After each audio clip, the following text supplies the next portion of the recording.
All right, here we go. Welcome everyone to Actionable Innovations Global. My name is Lucy Gray and I'm one of the co-founders of this professional learning community. And we're really excited to have you all here tonight for a special kind of last minute conversation with Shawn Gross, who is heading to Poland in a couple of weeks to work with displaced people and hopefully provide them some technology and more resources. And he'll get into that in a minute. Before we get started though, I'd like to kind of give you kind of a inkling of what we do. And if you want to join us for other conversations, you're more than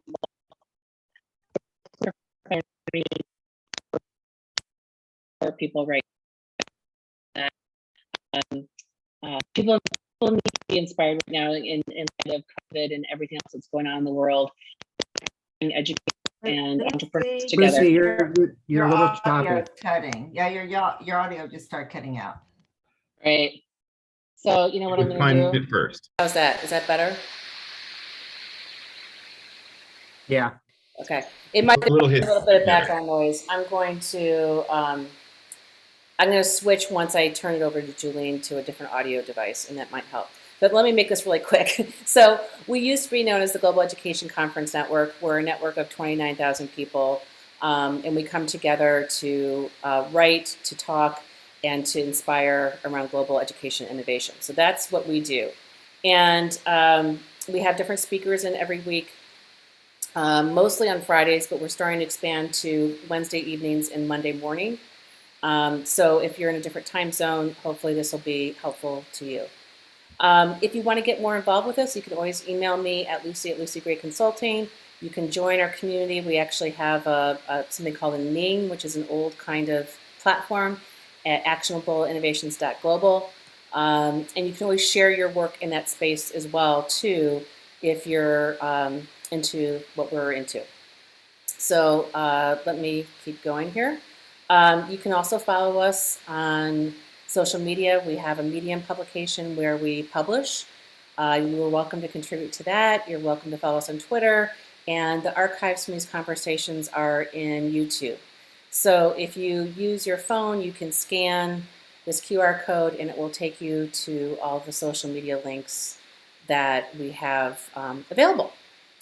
And I will put them also in the chat during the conversation. So we're really happy to have you here. We hope that you'll join our community and come to more of these conversations. We hope Shawn will come back after his trip and tell us more about what he's seen.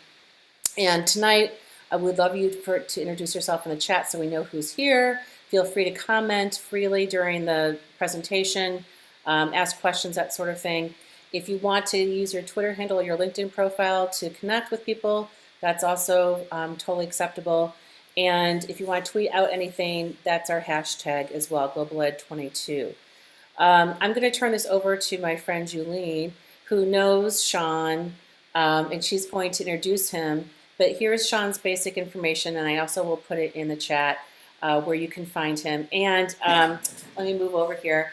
This is something that Don and I stole from another webinar series where they have people scan this QR code and it makes an auto-populated tweet. And so I made an auto-populated tweet to give Shawn and his new organization a little Twitter love tonight. So if you scan that with your phone, you can send out an automatic tweet that will encourage people to follow his work. So just something kind of fun that I stole from another webinar. They do this to kind of acknowledge the presenters and that sort of thing. If you can't see it right now, I'll also put it in the chat later on and you can take a look at it later.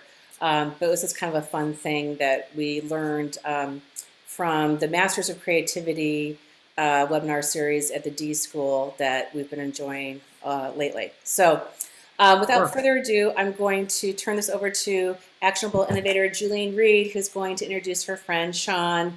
And then Julian, you're going to turn it over to Don, and he'll do his Prowess Questionnaire. So thanks for coming, Shawn. We're so excited to have you here. And thank you, Julian, for taking the reins. Yeah, so fun. And Lucy said she's on a older computer. Well, ask her why. She's had more problems, including a fire at her house that burned up her new MacBook.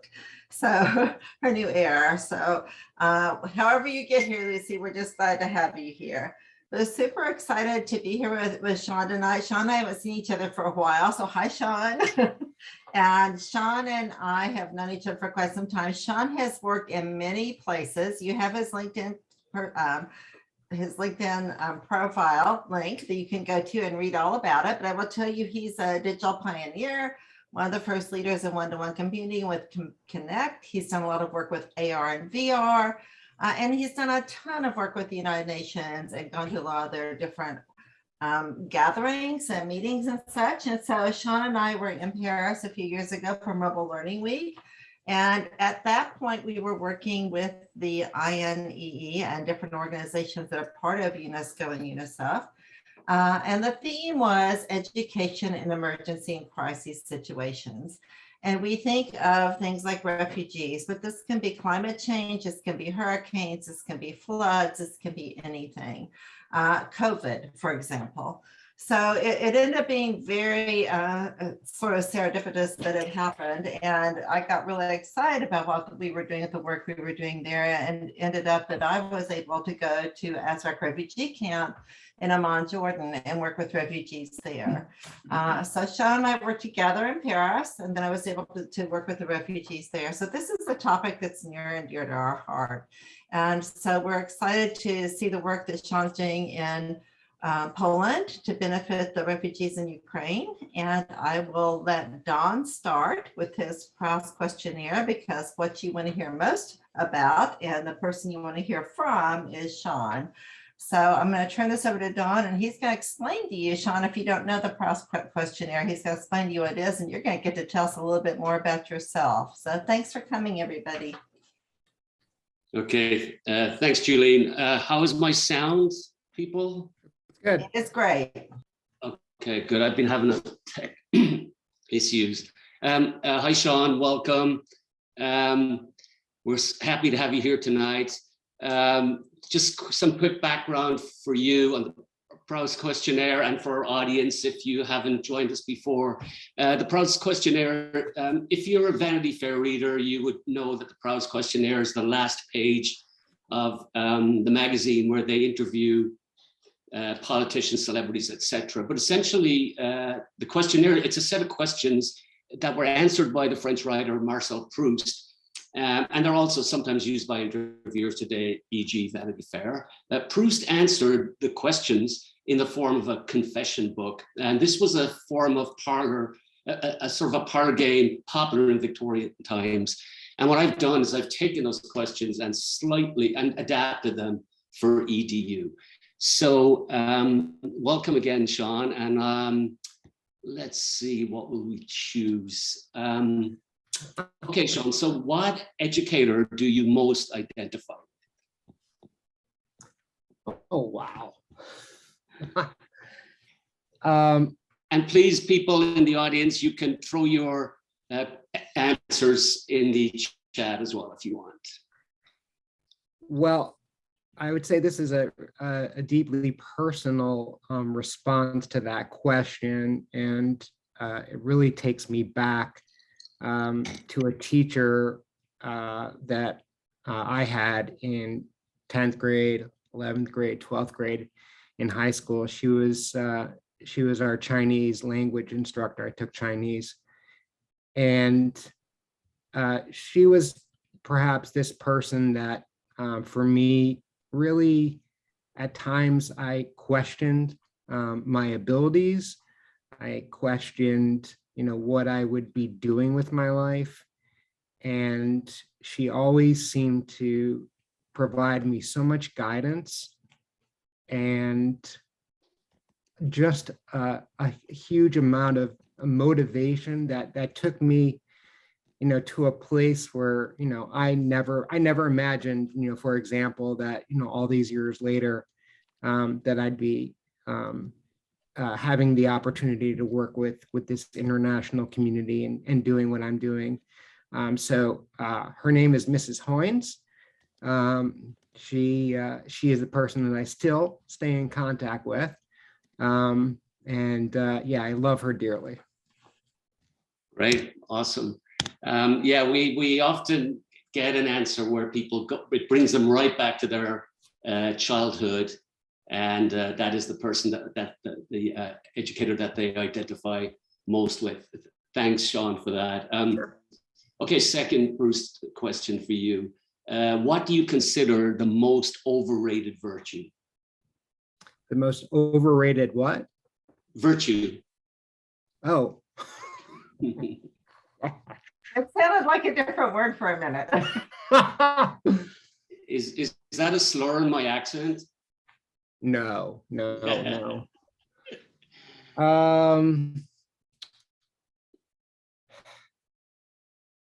I don't know if this is necessarily an overrated virtue. If I could answer the question a little bit differently, because I actually just spoke to my mom about a couple hours ago. And I'll turn this around and say, one of the things that I personally try to live by is this quote of which she has as a poster or as a picture in the downstairs bathroom where I grew up. And the quote basically says that when you die, you want to be able to say, and for, sorry if I'm swearing here, but holy shit, what a ride. And I tell her often, when I'm feeling down, or when she's feeling down, that we have to change to be in a place of passion and be in a place of just loving what you do, and just wanting to wake up every morning and be excited about life. And so yeah, so that for me, it's certainly not an overrated virtue. It's really more of a philosophy and something, I don't know when I'm going to die, but I really want to be able to say that those words of holy shit, what a ride. Okay, awesome. Okay, question number 3, Shawn. What words or phrases do you most overuse?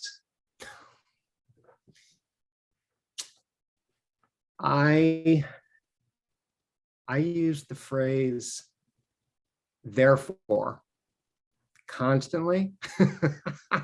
So when I'm writing, it's constantly therefore, or because. And I often have to, go in and I click on the thesaurus, and I'm like, well, God, what are the other words for therefore? What are the other words for because?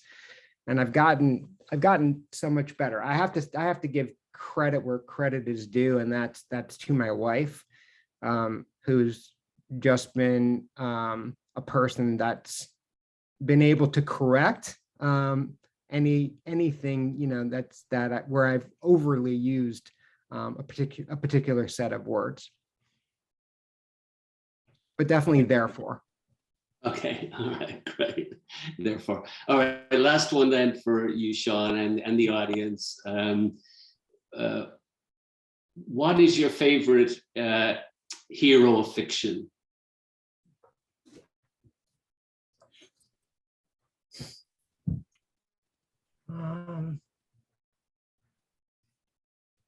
God, you guys didn't you just threw this on me, people. Hey, it's the 4th is with you today. Make it a superhero. It's fine. Hero of fiction.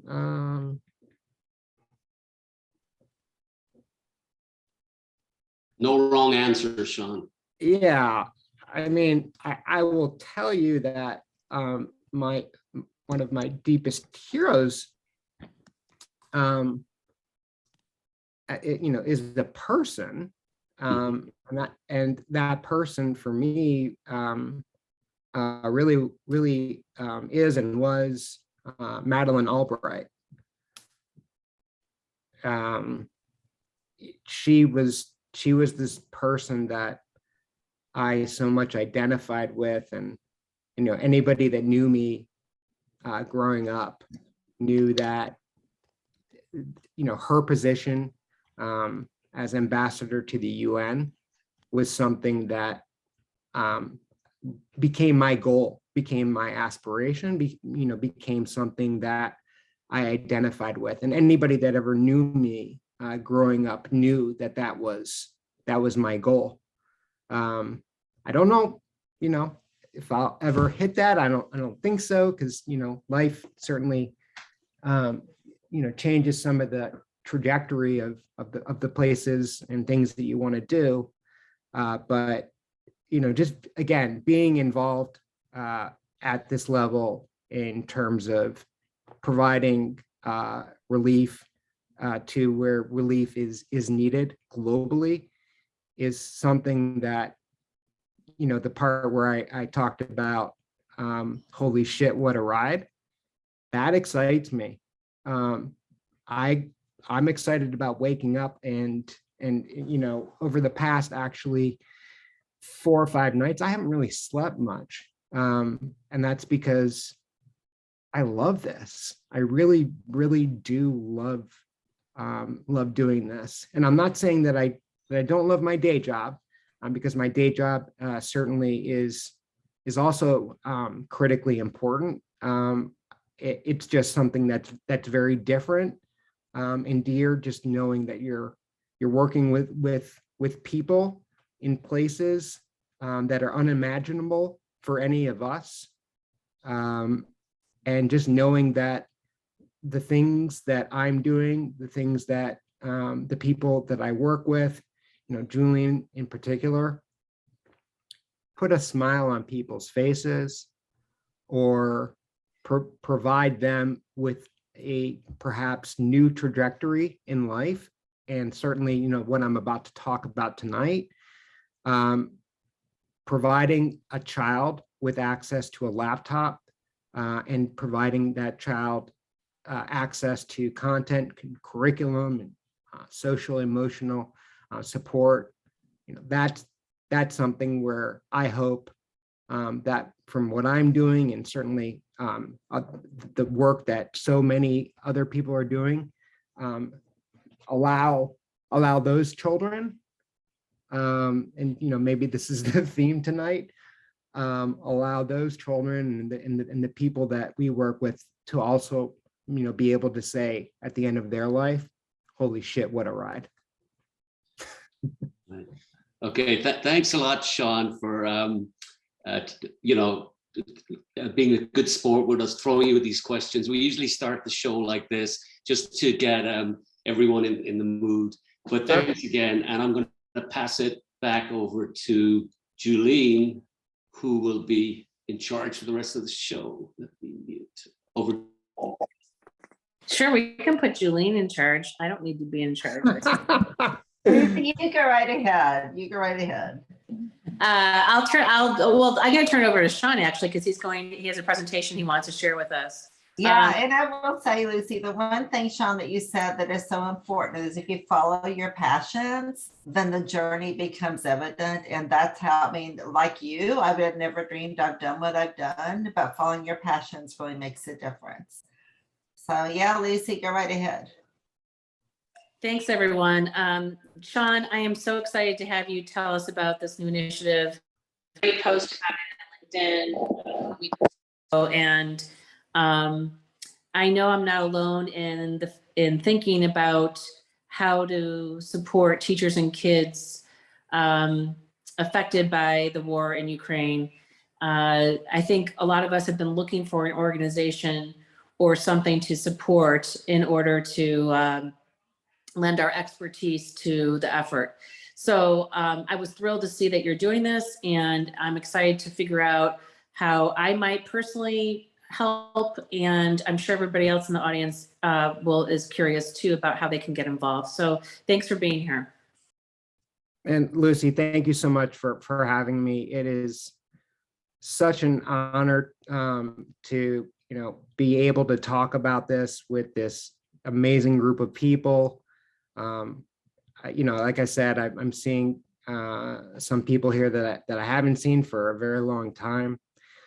So I'm deeply excited to be able to. I mean, this is really the first presentation I've been able to give on the project.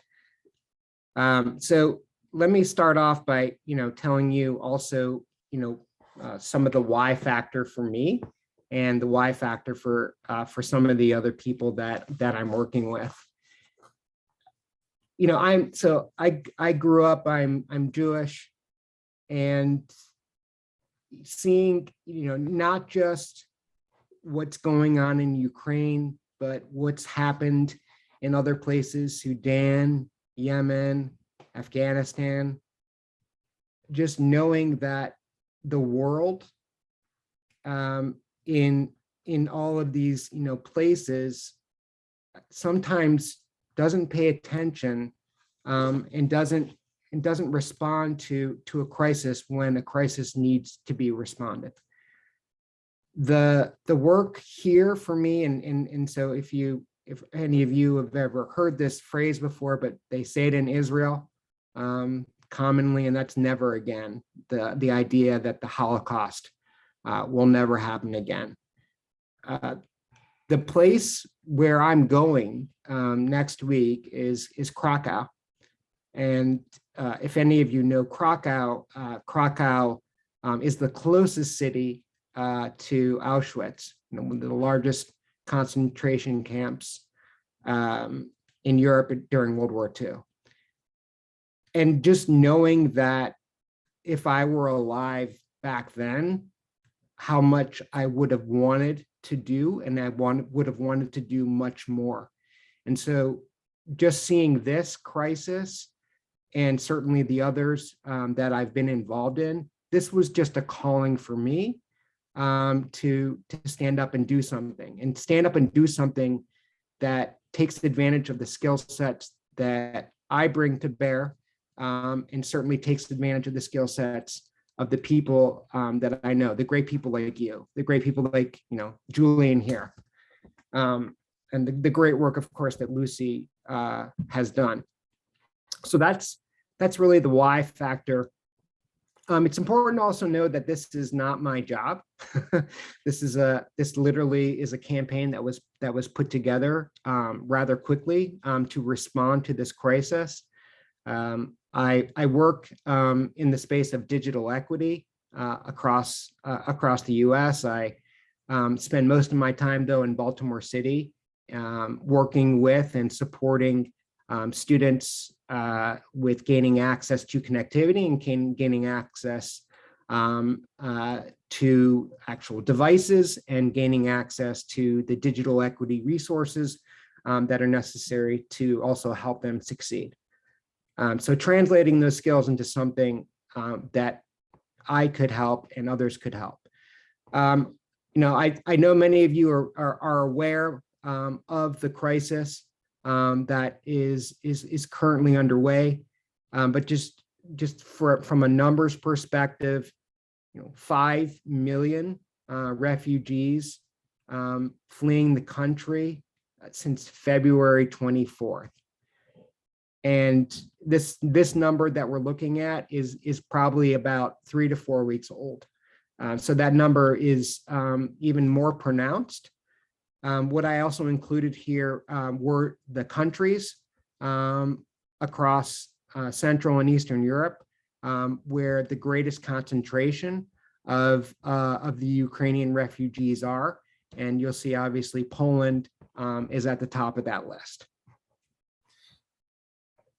So as far as the impact from children, nearly 2/3 of that 5 million number now are children.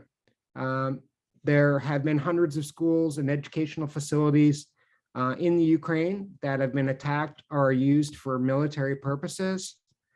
And the majority of the Ukrainian families who've managed to flee have gone into Poland. So I think I'm preaching to the choir when I talk about this particular slide in general, but just understanding the degree of importance related to education. Understanding that children who have been impacted by this crisis have experienced severe trauma, loss of their and separation from their families. Many of them that we will be engaging with that no longer have parents, or they don't know where their parents are. Many of them are with relatives, and many of them are with and amongst strangers. So providing these children with something that they feel and they know is normal, and education really becomes that element of a basic need for these individuals. I know all of us probably on this call recognize and understand the concept of learning loss, and understanding the impact that COVID has had here in the United States and around the world as it relates to learning loss. And just understanding that these children, basically since many of them, since February, have not had any access to education. So putting these children into an environment where they can gain access to these critical resources immediately, and also understanding that as they are entering many of these host countries, it will take some time for them to be assimilated into their education systems, and also understanding that there are language barriers that exist for them. So giving these children access to resources, that are in Ukrainian, and being able to ensure that they have access to these critical needs as they wait to be integrated into whether it be Poland or Hungary's or Georgia, any of these countries' education systems. So what are we doing? So what we're doing is we're really providing support in I call it four major categories. The first category is, of course, devices. So providing these children with laptops and tablets. We do have some specifications that the Polish government has established as far as what can and cannot be imported into the country. And certainly if the device that is in question can no longer receive updates, that's really the criteria that they're using today. So it certainly can't be a device that's running Windows XP, and it can't be a device that's even running Windows 7 that can no longer receive updates. Chromebooks are really the one area that doesn't require updates, and is something that is very easy to deploy and very accessible. Providing touchscreen capabilities for younger children is also of critical importance. The next component of what we are providing is continuity of learning. And so continuity of learning, comes in the form of their basic content and curriculum that's mapped to grade-based national Ukrainian standards. So I have to say that the rest of Europe has really done a tremendous job of collaborating and trying to provide the resources that are necessary for these children to access these types of critical resources. In particular, Estonia has put together just some phenomenal resources. They've put together an initiative on their own, but I can say that most of the other countries that are hosting and are bringing in these refugees have also done the same. Now, that is easy for me, and it might be easy for you to be able to conduct the searches and identify these resources, but we need to make this as easy and as simple as possible for the learner. And as a result, what we're trying to do is we're trying to integrate all of these great resources into one simple type of portal, so that if you're a first grade student, or if you're a fifth grade student, you will have easy access to some of the national content standards that exist, so that you can pick up where you left off, perhaps in December or January. And that's across, all of the basic core classes as we know them. The next element of support is providing access to a network of teachers, of individuals that can provide some of the actual tutoring supports. One of the things that we are absolutely running into as a challenge at this point is identification of individuals that actually can support the tutoring in Ukrainian or Russian. And so one of the things I will tell you that I'm surprised by, and perhaps some of you on this call might know of a resource better than I, is real-time translation tools that the individuals, so if they don't speak Ukrainian or Russian, people can still be involved, but through the application of some type of real-time translation tool. Of course, Google Translate, is one of those great resources, but I haven't yet seen, for example, a tight integration between a product like Zoom and a translation tool. Now, Microsoft Teams does have a product available that I actually haven't been able to evaluate at this point, and we are certainly, trying to reach out to some of the individuals and at the Microsoft team to help us, better understand what those tools are, and being able to provide that level of support.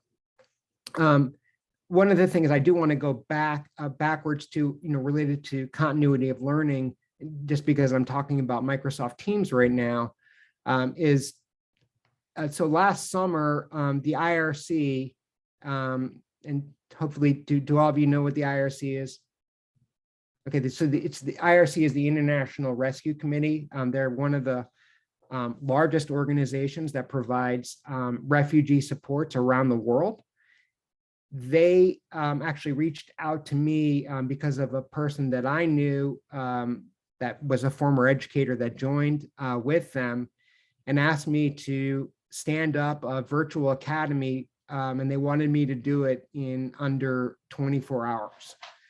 So I worked with Microsoft to build out a virtual academy so that we could, very easily provide that level of support to the refugee community that they were providing some of this continuity of learning support to.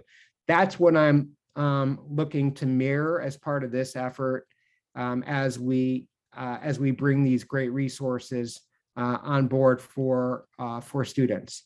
The last category of support, and it perhaps is the most important category of support, and that's in the socio-emotional space.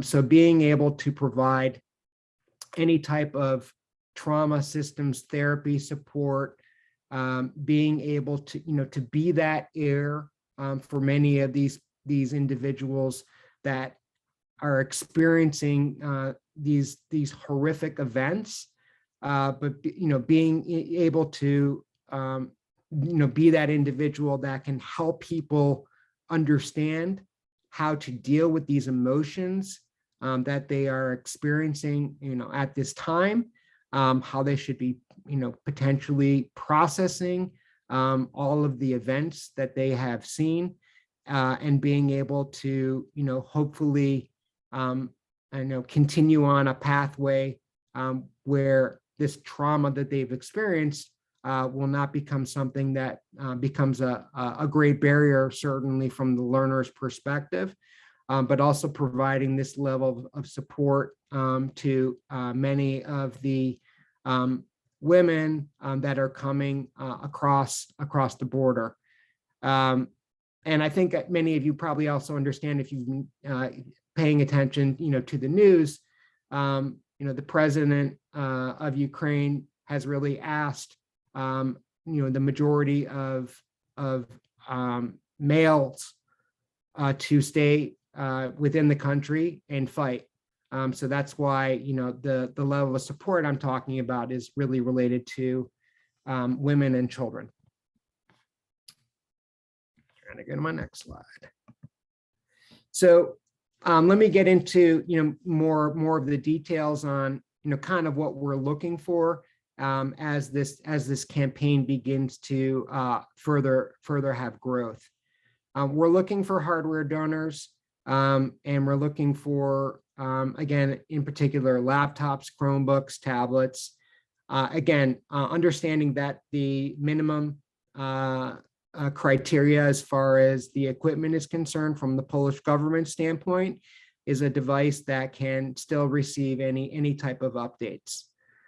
We have done a really amazing job thus far in terms of locating equipment, and so far we are on board at this point to be able to bring in just under 5,000 units, and this is just over a 2-week period. I will say that the most generous community out there, and I think many of you are going to be surprised by this, in terms of providing that level of support, are public school districts. So I think many of you who work in education know that this is the time of year where they are retiring many of their assets. And what we've been able to gain access to are Chromebooks in particular. And, that's roughly 4,000 of them that are coming in from school systems. And I haven't really even gone out and sought an aggressive campaign. I mean, these are the school districts that I work with on a day-to-day regular basis that have been willing to commit this amount of equipment. We've also been receiving equipment donations from some of the hardware vendors. So we, and they're actually not the OEMs that I'm referring to. These are mainly resellers that have been able to commit resources. The first shipment of devices actually went out this afternoon, I'm glad to say, and it was a very large shipment. And this is something that, frankly, that I, from an international import-export perspective, really don't have that much experience in. But I'm excited to say, and I shared this news with Julian earlier. The one area of concern that I had is now overcome, and that was related to import tariffs. And the Polish government, after I think maybe 6 to 7 attempts on my part, finally, I think got tired of me calling them, and finally got tired of me sending them emails. And they sent back to me all of the appropriate forms and the codes that I needed to include per each laptop, so that no tariffs would be imposed as the equipment is being donated. The second area is, of course, related to software. And I will say to you that, while I absolutely want to keep it simple, if there are other vendors out there, other learning management system providers that are out there, and I have to say that I just recently found out that It's Learning, if those of you that are familiar with that LMS, they just went through a very aggressive exercise to translate everything over into Ukrainian. So the It's Learning platform can now be supported from a continuity of learning response. But I would say, just based upon the scale of the need, a single solution provider, isn't necessarily going to be the answer. And so as many of the vendors that are out there that are willing to provide, some level of support, even if Google comes and, and says, take advantage of Google Classroom and Microsoft Teams and It's Learning and Blackboard and Canvas, if all these, these particular organizations, came to me, I'm not going to turn them away. Because there will be a place, and certainly from a UNESCO standpoint, the scale of this problem obviously is not only in Poland, it is, it is across all of Central and Eastern Europe, and UNESCO has teams on the ground that are trying to help coordinate some of the, continuity of learning responses. The last area from a support services perspective is as I've already spoken about, and that is related to both the tutoring and the social-emotional supports. I can say that I'm really excited about the outpouring in terms of the number of volunteers that we have had thus far in the in the very short period that we've operated, signing up to provide tutoring support. Again, the limitation, though, that I'm seeing, because many of the individuals that are signing up do not speak Ukrainian or Russian, I really want to be able to find just the right tool or set of tools that can provide that real-time translation, because that is a barrier that will help us identify so many more volunteers globally to participate as part of the response. We've identified a Israeli company that actually has gone out on its own and has identified several hundred individuals trained in trauma systems therapy support that do speak Ukrainian and or Russian.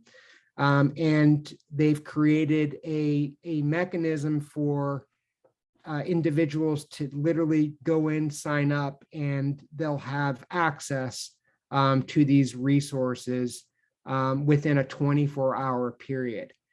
So that is the organization thus far we're partnering with.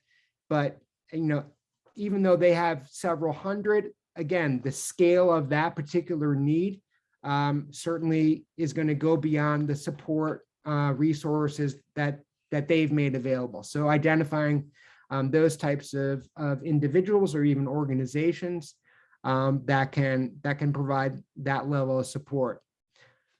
Yeah, if we are able to overcome the translation barrier, I know that we'll be able to bring on so many more great resources in both those categories. The other area, in terms of support, so we have a logistics fund, and that's to help, of course, cover some of the cost associated with shipping the devices abroad. I'm really excited to say that yet again, for those of you that have worked with me for many years, Lucy in particular, my great friend at Qualcomm, Dr. Erwin Jacobs, the founder of Qualcomm, stepped up, and Dr. Jacobs actually contributed enough money for me to be able to transfer over all the equipment that we have on hand right now. And that's a bill of just under $100,000. So yeah, we are just super thrilled, and he is just such an amazing person to have stepped up so quickly to provide that level of support. There's of course a general fund. Most of us are volunteers. I'm certainly not asking for any of these resources. I'm paying for all my expenses to get me abroad. But there are other, administrative costs that are involved in supporting a campaign. The last category is, of course, just becoming a volunteer. And, becoming a volunteer crosses, many areas. I've already talked about tutoring. I've already talked about the social-emotional supports, but volunteering can also include things like helping out with some of the packaging that's necessary for these units. Yeah, we can't, and I'll just show you a box. This is really the typical box that we're putting the laptops into. The air cargo carriers have told us that we cannot put more than 2 laptops in each box. So if you do the math in terms of 4,500, divided by 2, we're talking about a whole heck of a lot of boxes, a whole heck of a lot of tape, and just trying to do that effort certainly on my own is something then I need support on. I think it would be almost ideal if you're willing to support this effort, if you within your own community were able to put out the call to have individuals donate equipment. And if you have one central location, I'm able to have DHL come to that location and actually pick up the equipment with a label and ship those units directly over to Poland. So that might be an area that you might be willing to also provide some of the supports. I'm going to get into a few more categories of support, but I did want to just share with you some of the collaboration partners that we are working with. Of course, the first organization that we're working with is UNESCO, and we are working actually with the individual that's heading all of UNESCO's education response for Ukrainian refugees across Central and Eastern Europe. So we did get to the right person as far as the resource to collaborate with. One of the other organizations that we're working with, which is on a smaller scale, is an organization called Project Azadi. And Project Azadi also works directly with refugees, and they provide really on the ground peer-to-peer support groups that they help manage, they help coordinate, and they help set up across whatever locations that they're working within. And then finally, as I mentioned at the start of this presentation, I am Jewish. The Jewish Community Center in Krakow is also another organization that we are collaborating with. And that organization actually has thus far provided supports to Ukrainian refugees, 10,000 of them.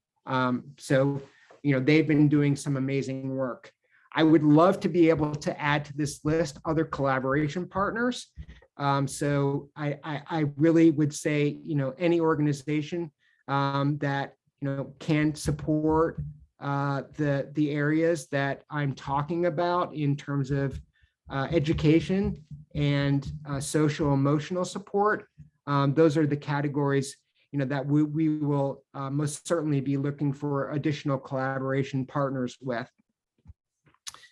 So, I tried to come up with a little bit of a summary in terms of how you can support. And so, there's of course volunteering as a tutor, volunteering if you have any type of training as a therapist, and particularly in trauma therapy. I mentioned donating a tablet or a laptop, setting up, something where you live, some type of a drive or campaign on your own. And we can certainly provide you with any literature that you may use to be able to launch your own campaign in your community. Identifying additional Ukrainian content and curriculum partners that are out there. And I don't mean Ukrainian companies, I mean companies that can support the language itself.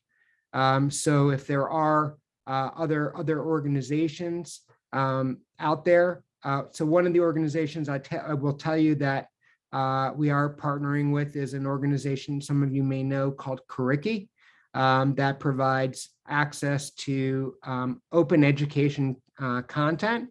And so, that's just an example of the type of organization that we're working with. I would expand this list to also include, any of the organizations, the ed tech companies that work within the learning management spaces, that work within the assessment spaces. That should most certainly, be added to this list. I will, of course, be reaching out to, and I'm sure everyone probably on this call knows Keith Kruger. So I will be reaching out to Keith at COSIN, and I most certainly will be reaching out to the team at ISTE. I've already connected with the Software Information Industry Association. As it turns out, a close friend of mine is the president now of SIA, and so the EdTech industry group that he works with, we have a call out to them to look for their support. Identifying other partners that are willing to assist with transportation of equipment. Yes, we've identified DHL. But we're paying, the commercial rates to have the units transported. We have tried reaching out to LOT, which is the Polish carrier. As it turns out, LOT has a direct flight from Chicago to Krakow. So if any of you want to jump on board that plane and, come on out, I'm certainly not going to dissuade you. And that's the last area, that I've listed here in terms of providing, some level of support. We'd love to have you come and work with the teams that are now being established in Poland and certainly will be established in some of the other countries. Part of the mission for me when I go out to Poland next week will be to just set up these networks and set up these distribution outlets with the partners that I've identified, and I'm going to be working with other partners that UNESCO, Azadi, and the Jewish Community Center in Krakow, who of course has organizations all scattered throughout Central and Eastern Europe as well. So. That's really the level of support. I know also, and I'd love to have Julian interject. Julian did put together for me, and I'm so thankful to her, a Google sheet that goes through some of the other areas that we need to be able to overcome to make this project as successful as possible. So I'll just take us to the last slide where my contact information is. And Julian, if I've left out anything that you might think of in terms of some of the support areas, by all means interject. And honestly, I'd open it up to everybody really on this call, because I'd love to have just a conversation about some of the other places where I just may be missing at this juncture. So so I know it's the top of the hour, so if people have to go, we'll keep recording. And you I'm can sorry. No, because we always go over. It's totally fine. We love talking, so we always go over, and it's fabulous. And we're going to keep going because I have nothing. I want to hear more, and I want to hear people's ideas and that sort of thing. So if people have to go, don't feel like like you have to stay. This will be recorded, and you can catch the end of it at your leisure. I'll send the link out tonight. But if you have questions right now, and Julian, if you want to weigh in about some of your observations too, let's take the conversation in that direction and talk about how we can help Shawn. Yeah, I'm looking for ideas, places that I may have overlooked, other areas of support that that we could be helping to coordinate. By all means, no idea is a bad idea in my book. The one thing that came to my mind, and hang on, sorry, before I forget this, we have a friend who Don used to work with, and Julia used to work with, Karen Blumberg, who went to Africa with a woman at Columbia University, and her name is Karen, and I can't remember her last name. They keynoted our conference a couple of years ago, and Karen at Columbia Karen, the person that organized this, would take a set of teachers and travel around a couple different countries and do workshops for teachers. And I'm wondering if like her model I'll have to think of what her last name is, if that kind of model would be helpful to do some train-the-trainer kind of stuff in Poland. And that's a great idea. We did that in Malawi as well. We moved them to the teacher colleges and things and brought in a PD for the teachers in Malawi. So, not only will the students need that support, families will need that support, teachers will need that support. And I think you hit it all. I think you did a really awesome job, Shawn. I have a whole list of Digital Promise, HP, Apple, Google, Microsoft, all the connections I have, and we all have connections. So I think, making those connections, there are a couple that I know are really big right now in the Netherlands and also other parts of the world. But just making those connections as we're doing this, and just being thoughtful about who do I know that might be willing to help, and in what way would they be willing to help? I think that's what's important. And so I think it's an amazing endeavor. I applaud Shawn for all his hard work. I tend to be his devil's advocate. Have you done this? Have you done that? And he takes it in really good stride. So, but he's doing an awesome job. He doesn't need me. I'm just here to help any way I can. No, and I am not turning on or turning down any help or assistance here. I really, I've set out some really high goals for myself as far as the campaign is concerned. But this is going to take great thought leaders like all of you that are here today to really make a more of an impact than what I've achieved thus far.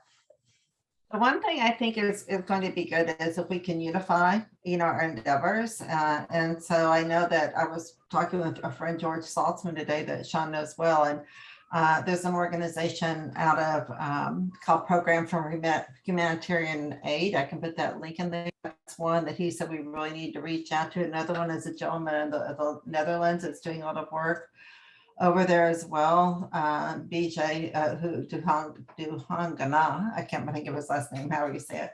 And he's really made a lot of strides in this already. So finding those who are doing this and learning from each other and joining together, I think is important.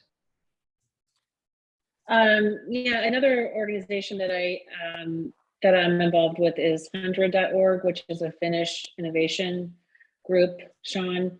And I put a link to this event in their community, and because there are a lot of people who they showcase like 100 different innovations around the world every year, and a lot of them are kind of grassroots ed tech oriented organizations.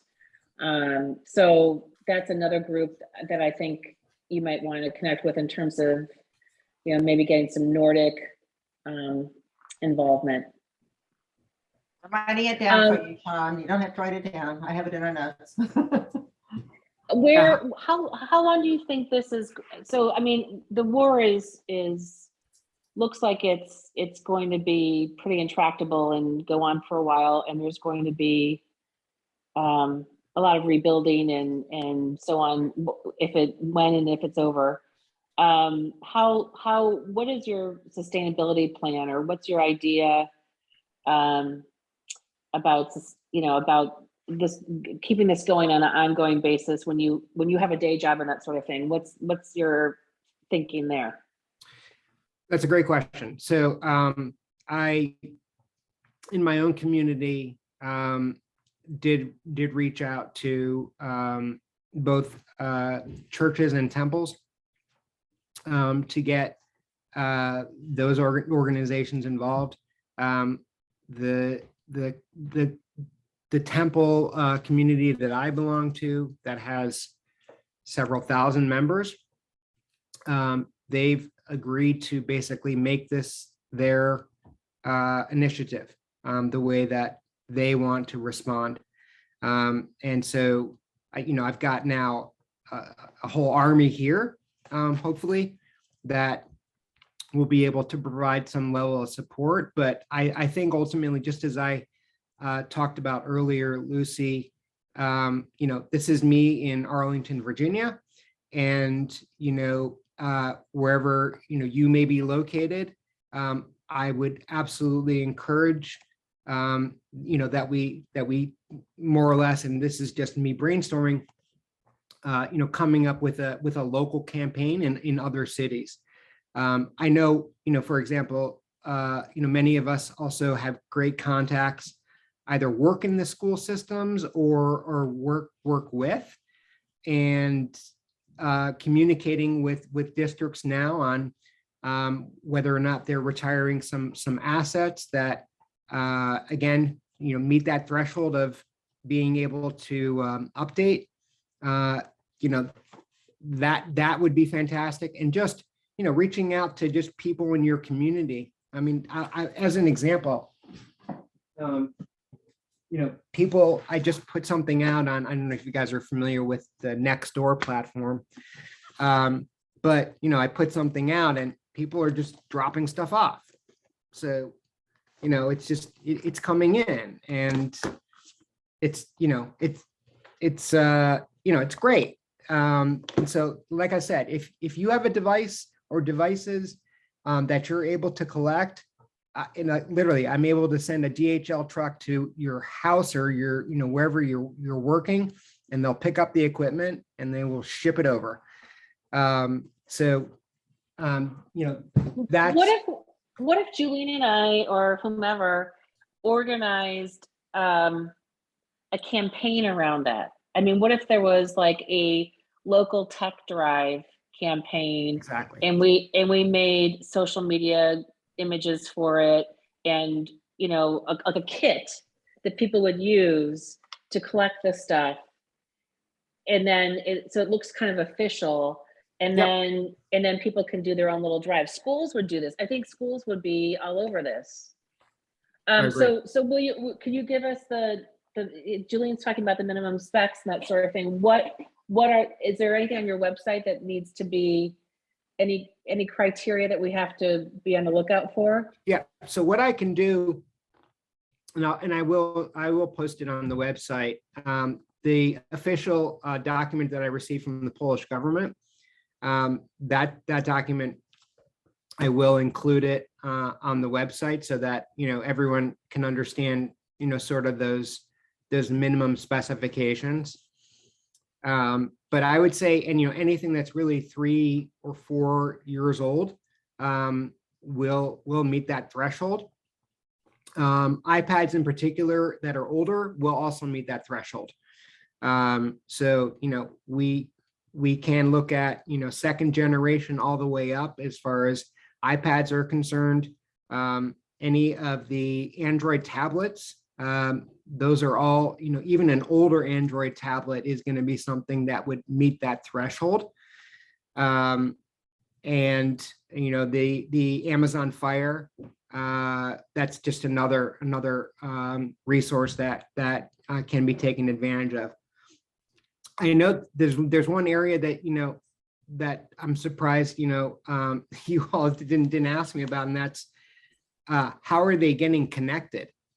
And that was certainly the first question that Dr. Jacobs from Qualcomm asked me.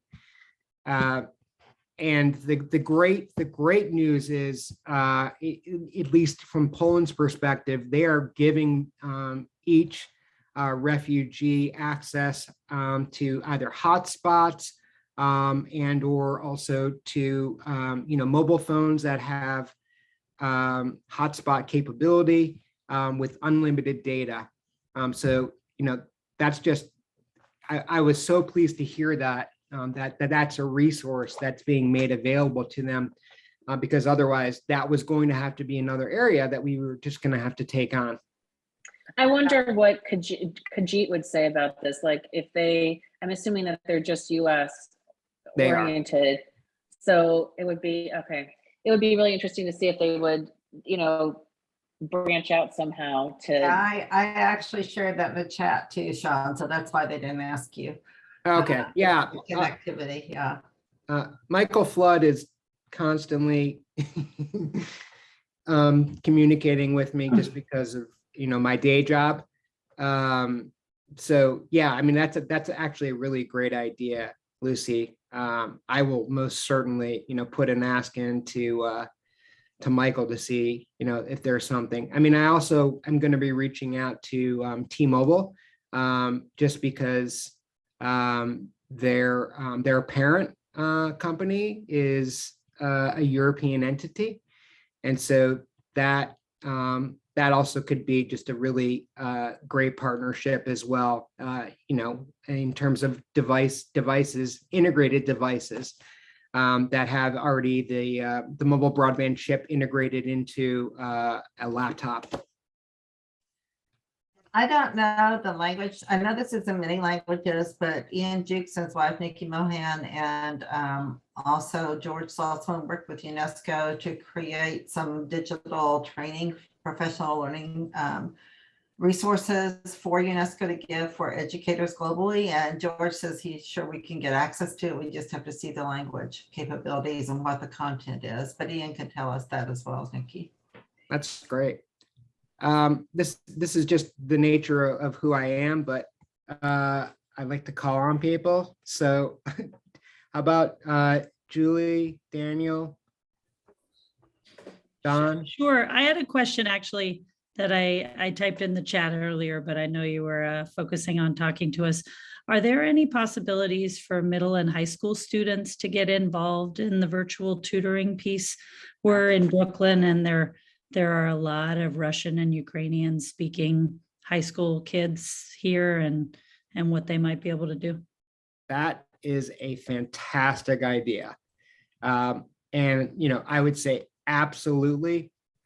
One of the things that, I'll answer this really quickly.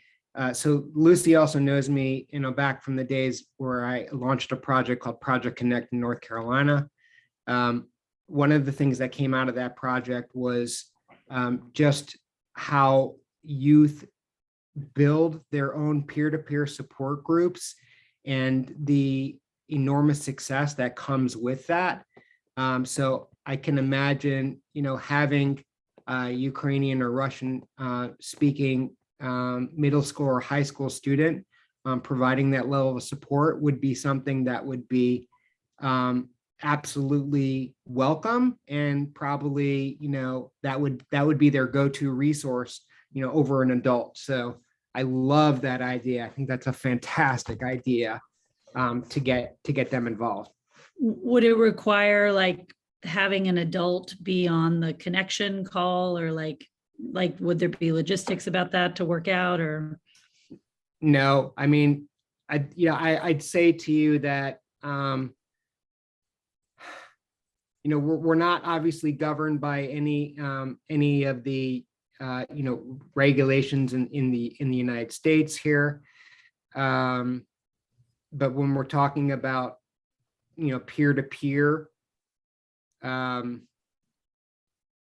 just thinking aloud on yeah, that. sure. So am I.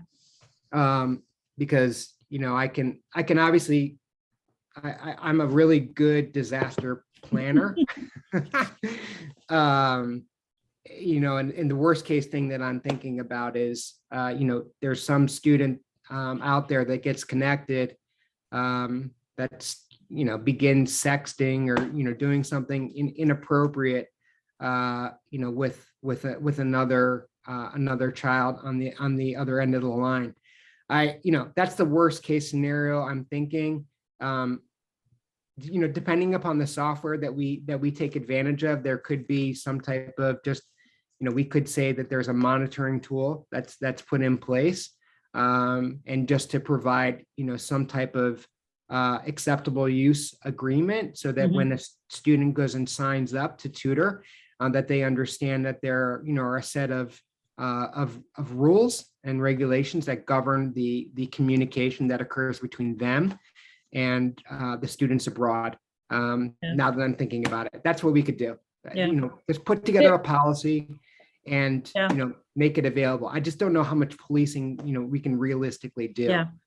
What about maybe some training? I think the piece might be like, if you're going to be accepted as a tutor, you have to have gone through asynchronous or synchronous training of some sort, and put hours in. There was one, somebody that Don works with was supposed to be here tonight. Eric was signed up, Don, and he's at Marymount School in New York, and he has students that put on 2 virtual conferences. They were part of our conversations a couple of weeks ago, and they're awesome. And I bet they would be like all over this too, Julie. I mean, I don't know what they would do. Yeah, no, I would They're love. They're not Ukrainian speaking. They're not Ukrainian speakers, but they would. I don't know. They would rally everybody or organize at least. I'm wondering. I love this idea. I'm wondering. So it feels to me like you need help with organization, and Julian is kind of helping to craft that.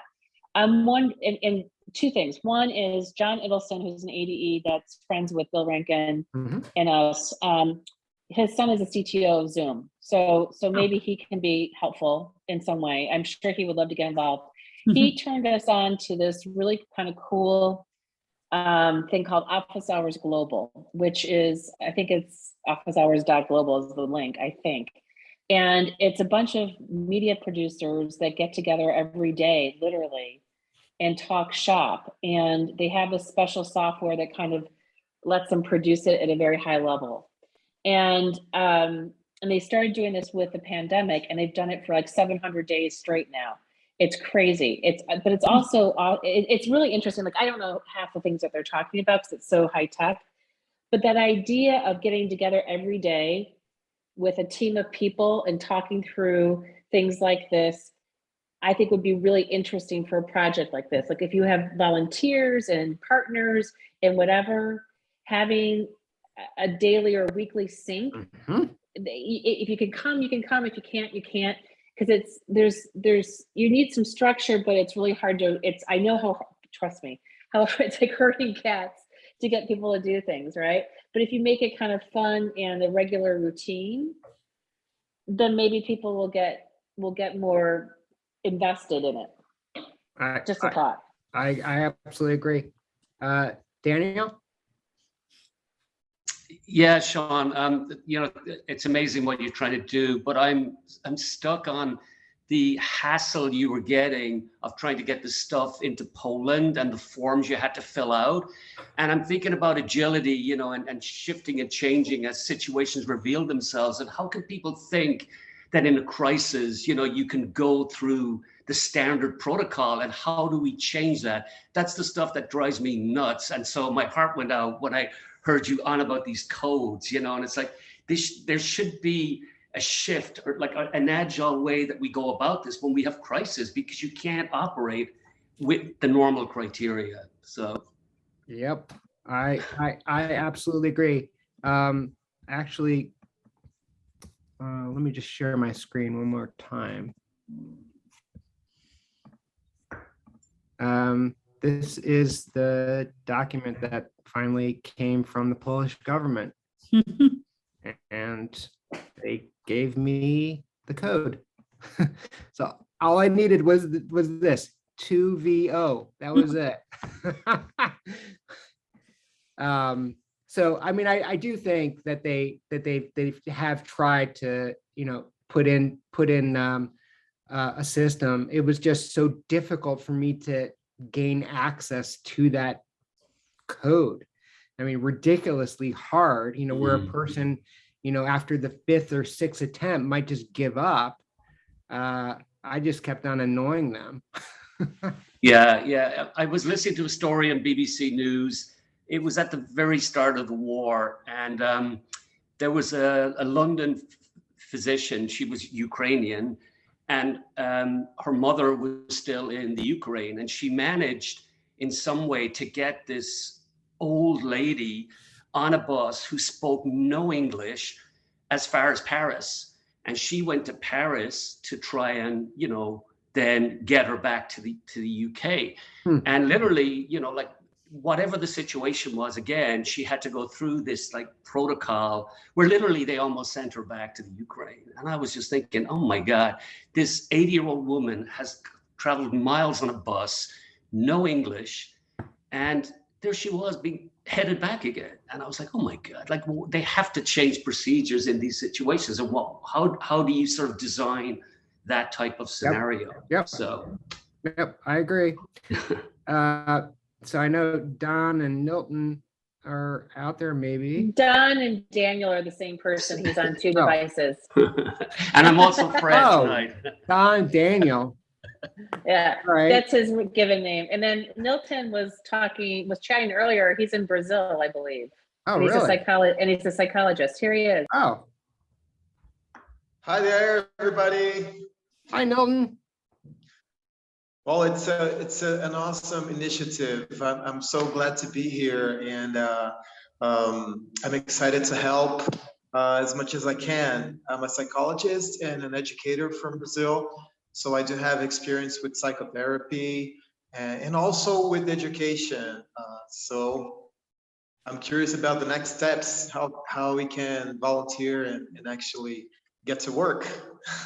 So, Milton, there is a sign up form that's on the site, and that's where I've kind of asked people to sign up so that I have one central repository of all the names that are coming in, and some type of a bio that helps me. I'll just say right now that you've put yourself into the ring. I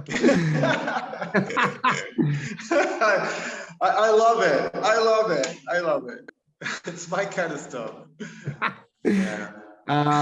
And Milton, I would also say that, if you have yourself, other colleagues or other individuals that have that same level of qualification, because that you are absolutely the ideal type of candidate that can provide the appropriate support levels for these children.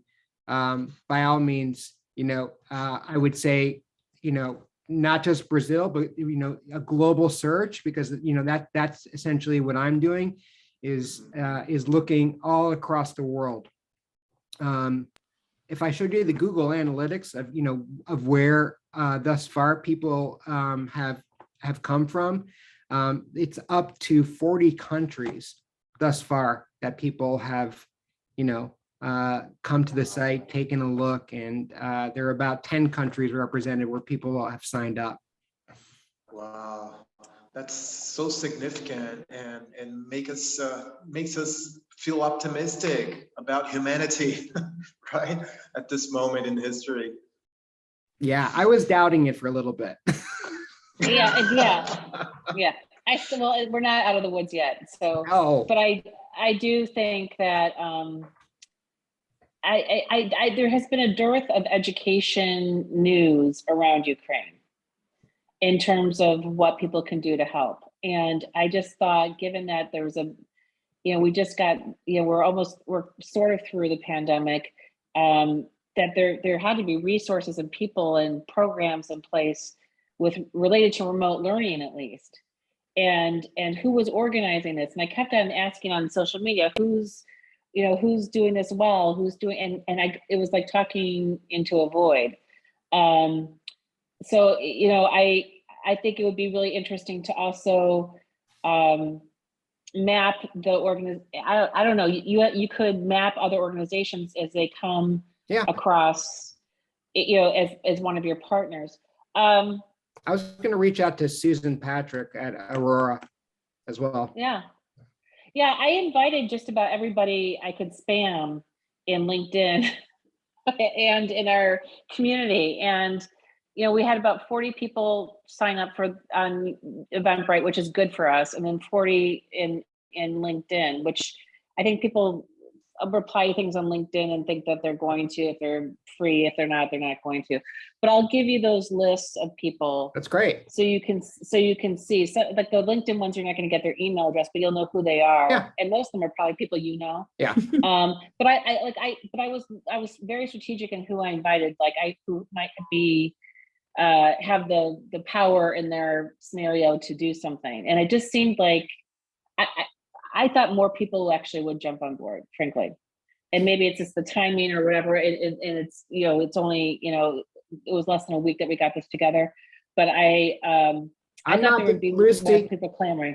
I am not dissuaded, because so far just the information and ideas that have come from this group are just amazing. I mean, just the idea of being able to coordinate with students as tutors is just, that's a phenomenal idea. And, being able to have, a great resource like Milton, help support the global recruitment. I'm giving you a title, Director of Global Recruitment. Oh Lord. What was it? What was that sentence you said? Holy crap, it's been a great ride. Holy shit, what a ride. Holy shit. I love that. I think that's I think the other piece of this too is that the relationship, I think what we're trying to do in our little PLC is build relationships with people. Like, I think technology can enhance that, can make that happen. It's, and I've seen it happen with our Global Ed conference for years, and we're trying to kind of reactivate that for people, get people excited again about being alive and being participatory, because I think a lot of educators are feeling a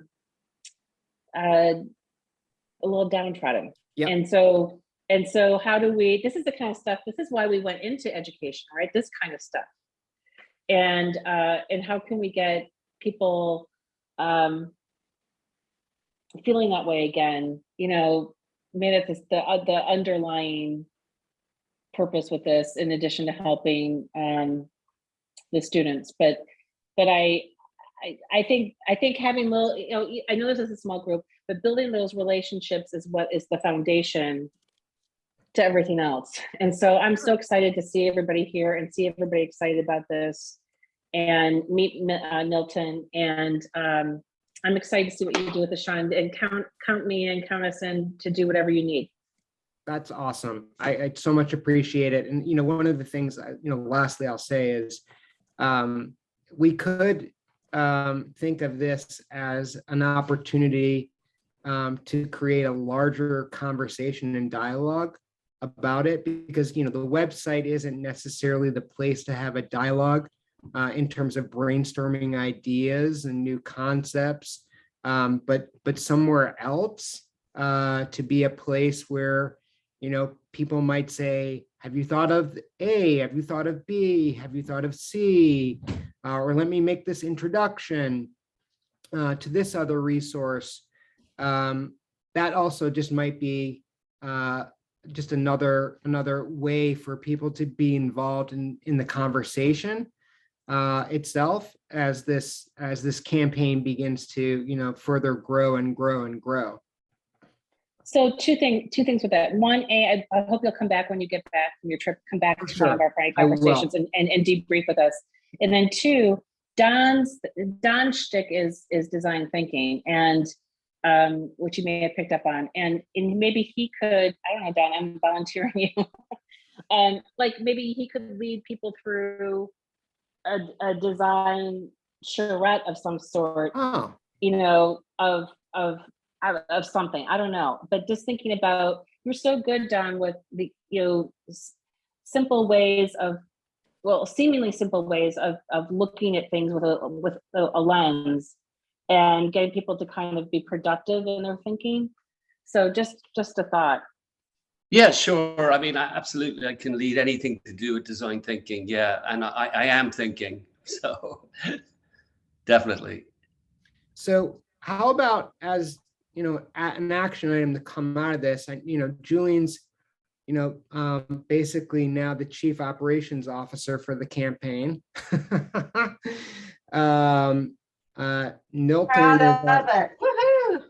Milton is our, you know, head of global recruiting. And Julie, you are now our head of recruitment for students. I mean, really, you know, if you can, you know, particularly, you know, with Julie, if you know of individuals to access that where we could tap into those resources, you know, let's get them on board. Yep. Let's just get moving, because the number of people we will have online in a very short order will be in the thousands. Yep. So the demand I have levels. some very concrete thoughts. Yeah, I live in Brooklyn, and my daughter goes to a school of 4,000 kids here in Brooklyn, and there are dozens of Ukrainian and Russian speaking students in her school. So I love it. I have some real concrete thoughts about how to get you connected. And Lucy and Daniel, you are, you know, head of our organizational strategy. Or you know, you are our co-directors of strategy for the campaign. I'm giving you our titles. That sounds great. I'm going to add you to the website. Sure, do whatever you want. We'll do it. Seriously, Julian will rein us in somehow, and I'll pass on information from the registrants and that sort of thing, so you have that, and we'll go from there. And just keep us posted. And the other thing I would leave you with too is, you need somebody telling your story, and you need some sort of campaign around this. This is another thing I thought about earlier. Julian and a bunch of us are, we were asked by Digital Prowess to tweet out about a student empowerment conference that they have. And so they use this, I can't remember what the name of the website is. It's some social media site where they have all the tweets set up, all the media set up, and all we have to do is click on a few buttons and tweet out the stuff so that, you know, it's amplified. And so setting up a social media campaign that's easy for people to do, to amplify what you're doing, I think is really important. I saw that you have a Facebook group, and like there's like 2 people in it. So you haven't tweeted until like recently. So like so let us help with that too, because you know I'll spam everybody and yell about things that I think are exciting. Lucy didn't know it, but on the document she didn't know we had, she was already down for social media. Okay. I'll be the social media stewardess, I guess. Okay. All right. That's my title. All right. I'm gonna add you guys in. I'm gonna give you official titles, and you guys are on board. Welcome to Deary. Thank you. All right, everybody. Stop recording. Have a great night, everybody. Thank you for coming.